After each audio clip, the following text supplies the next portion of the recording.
amène-les à Jésus. Voici l'ordre que Jésus avait donné à un papa qui était venu à lui. Oui, ce papa était désespéré. Ce papa était en difficulté et au point d'arriver à un désespoir. Il était presque, je peux dire, découragé par les problèmes qu'il avait.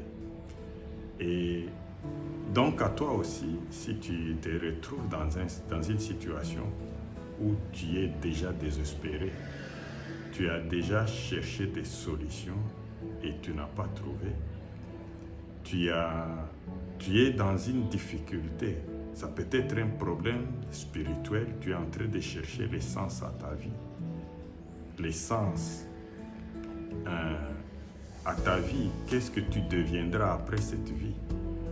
Ça peut être un problème physique, tu es en train de souffrir d'une maladie dont tu ne parviens pas à trouver la solution, et c'était le cas pour ce papa. Nous allons avoir le temps de voir les versets bibliques qui se trouvent d'ailleurs dans Matthieu chapitre 17, versets 14 à 21. Et que tu n'as pas trouvé de solution, eh bien, Jésus-Christ te dit ce matin, amène ces problèmes à moi. Amène cette personne à moi. Et c'est ce que Jésus avait dit. Alors, l'histoire concerne un papa qui avait un enfant qui était malade. Cet enfant souffrait terriblement. Et ce n'était pas une maladie comme n'importe quelle maladie. Le papa lui-même décrivait la maladie comme si c'était l'épilepsie. Et à l'époque, comme nous savons, et même aujourd'hui, l'épilepsie n'a pas de remède. Mais Jésus-Christ, et d'ailleurs d'autres passages de la Bible et des évangiles, parlent que cet enfant était possédé par un démon. Le papa lui-même, il dit que ce démon, lorsqu'il s'est manifesté dans la vie de cet enfant, de son fils, il voulait le tuer. Il les jetait dans le feu, il les jetait dans l'eau, parce que l'objectif de ce démon était de tuer cet enfant. Et je peux peut-être dire, je peux affirmer même que si cet enfant était arrivé à cet âge-là, où il devrait rencontrer Jésus-Christ, c'est tout simplement par la grâce de Dieu. Et donc ce papa était désespéré, il avait déjà cherché la solution partout, sans trouver les solutions. Il avait déjà contacté beaucoup de gens sans avoir de remède. Et ces jours-là, il amène l'enfant auprès des serviteurs, des disciples de Jésus-Christ. Parce que Jésus-Christ se trouvait sur la montagne avec 3 de ses disciples où il devrait être transfiguré. Et il se fait que le papa vient et il trouve une foule avec les autres disciples de Jésus-Christ. Il les présente l'enfant et il les explique les problèmes. Et les disciples de Jésus-Christ avaient tenté en vain de délivrer cet enfant, de guérir cet enfant. Et lorsque Jésus est descendu et que ce papa l'a abordé, donc ici on dit que ce papa est venu auprès de Jésus-Christ. Et quand il est venu auprès de Jésus-Christ, la première chose qu'il avait fait était de s'agenouiller. Il s'est agenouillé devant Jésus. Et la troisième chose qu'il a fait était d'ouvrir la bouche et de parler, de dire à Jésus-Christ son problème et de lui demander la solution.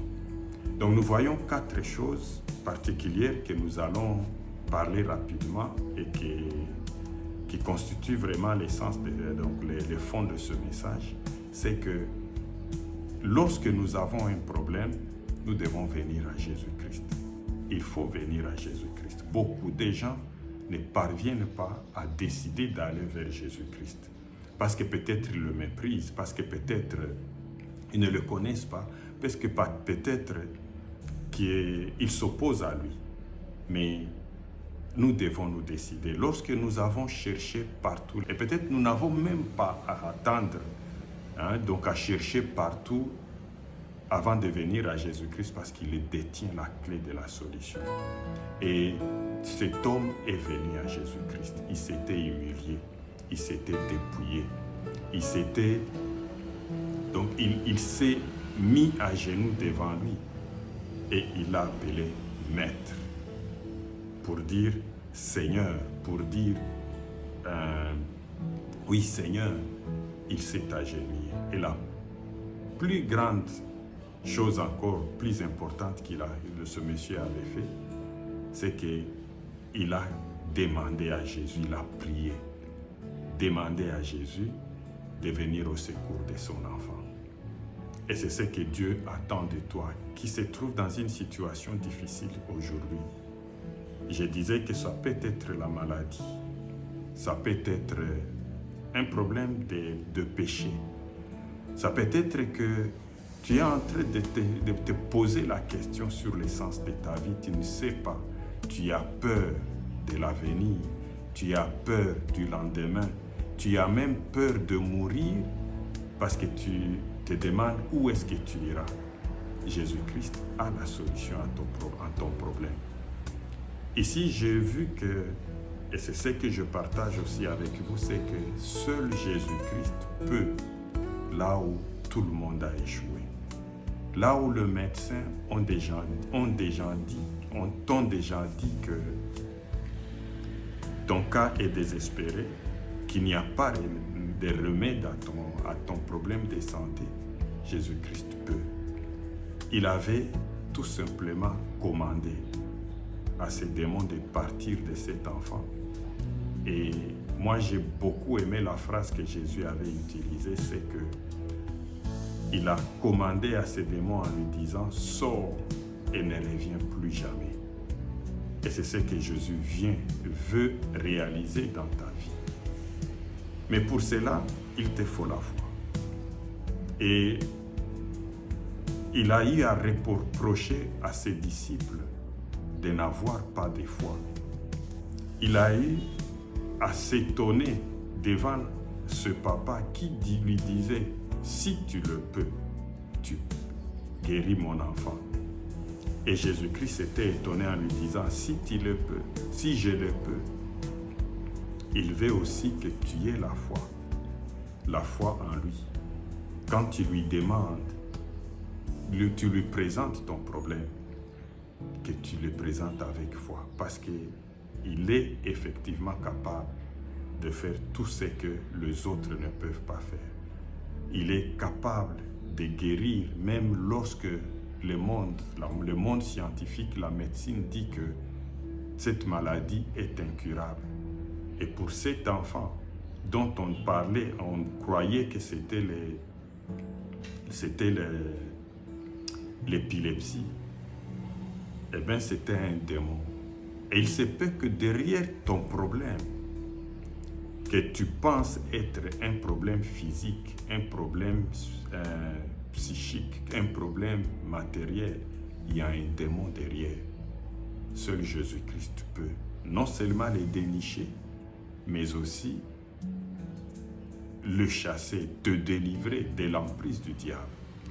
Alors je t'encourage de venir à lui, comme ce papa vient à Jésus-Christ, comme ce papa agenouille-toi devant lui, diminue-toi, humilie-toi devant lui, et comme ce papa demande la solution à ton problème. Et en plus de ces trois choses, et la foi qu'il est capable et qu'il le fera. Ce papa, quand Jésus-Christ lui avait dit « Si je le peux, tout est possible à tout celui qui croit », ce papa a crié à haute voix « Je le crois ». Et c'est ce que Jésus attend de toi. Croire. Il attend de toi que tu puisses croire qu'il peut. Et tu verras cela s'accomplir dans ta vie, dans la vie de ta famille, et tu auras la solution au problème, à ces problèmes qui est en train de te tourmenter. Donc viens à Jésus-Christ. Et les disciples, lorsqu'ils s'étaient retrouvés en aparté avec Jésus, moi j'ai beaucoup aimé leur comportement parce qu'ils ont voulu savoir pourquoi est-ce que nous n'avons pas été capables de chasser ces démons. Eux, à qui Jésus avait déjà donné le pouvoir de chasser les démons. Et je me souviens que lorsqu'ils étaient retournés du champ d'évangélisation où Jésus-Christ les avait envoyés, ils avaient mis dans leur rapport que même les démons nous obéissent, les esprits mauvais nous obéissent. Ils avaient déjà l'expérience. Mais ces jours-là, ils avaient manqué la foi. Ils avaient manqué la foi. Je pense, et c'est ce que j'essaie d'interpréter, que ce papa, quand il est venu à eux, il leur avait dit que mon fils est possédé par un démon, il est épileptique, et que c'est depuis son enfance qu'il est comme ça. Et que ses disciples, je me dis peut-être qu'ils avaient douté qu'ils étaient capables, ou ils n'avaient pas confiance qu'ils pouvaient chasser ces démons. Et c'est comme ça qu'ils avaient échoué, parce que Jésus leur avait dit que non seulement pour ce genre d'esprit, il faut les chasser avec des prières, mais aussi il avait ajouté qu'il faut avoir la foi. Et c'est ainsi qu'il va conclure en disant qu'il suffit tout simplement que vous ayez la foi la plus petite comme un grain de sénévé, et vous pouvez ordonner à une montagne de se déplacer de là où elle est. Oui, pour ce papa, c'était une montagne, et cette montagne s'était déplacée. Donc, aie la foi en Jésus-Christ, et tu donneras des ordres, et les montagnes t'obéiront. Les maladies plieront bagage de ton corps. Et même, tu feras des exploits dans ta vie, parce que rien n'est impossible à celui qui croit. Amène ces problèmes à Jésus-Christ. Que Dieu te bénisse, toi qui as eu le temps de me suivre jusqu'à la fin. Que Dieu t'accorde ce que tu lui demandes, ce dont tu as besoin, qu'il te donne la délivrance, qu'il vienne à ton secours et qu'il t'accorde sa grâce. Merci beaucoup et que Dieu soit avec vous.